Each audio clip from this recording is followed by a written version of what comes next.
سورہ احقاف۔ سورہ احقاف کا تعارف۔ رکوع اور آیات کی تعداد۔ اس صورت میں 4 رکوع اور 35 آیتیں ہیں۔ سورہ احقاف کے مضامین۔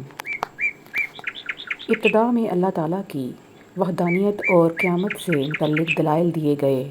بتوں کی پوجا کرنے والے مشرکین کی مذمت بیان کی گئی۔ قرآن مجید اور رسول اکرم صلی اللہ علیہ وآلہ وسلم کی رسالت کے بارے میں کفار کے شبہات کا جواب دیا گیا۔ اللہ تعالیٰ کی وحدانیت کو ماننے والے، اس کے دین پر ثابت قدم رہنے والے، والدین کی اطاعت کرنے والے اور ان کے ساتھ بھلائی کرنے والے کی جزا بیان کی گئی کہ یہ جنتی ہے، اور اللہ تعالیٰ کے ساتھ کفر کرنے والے، والدین کی نافرمانی کرنے والے، مرنے کے بعد دوبارہ زندہ کیے جانے کا انکار کرنے والے کی سزا بیان کی گئی کہ یہ جہنمی ہے۔ حضرت ہود علیہ السلام اور ان کی قوم عاد کا واقعہ بیان کیا گیا کہ اس قوم کے لوگ اپنی طاقت و قوت کی وجہ سے سرکش ہو گئے اور بتوں کی پوجا کرنے پر قائم رہے، تو اللہ تعالیٰ نے آندھی کے عذاب کے ذریعے انہیں نیست و نابود کر دیا۔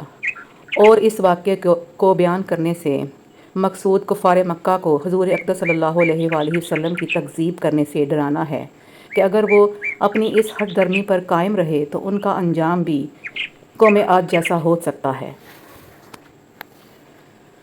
قرآن پاک کی آیات سن کر ایمان قبول کرنے والی جنوں کی ایک جماعت کا ذکر کیا گیا اور یہ بتایا گیا کہ انہوں نے اپنی قوم کو حضور پرنور صلی اللہ علیہ وآلہ وسلم پر ایمان لانے کی دعوت دی، اور انہیں بتایا کہ جو ان پر ایمان نہیں لائے گا وہ کھلی گمراہی میں ہے۔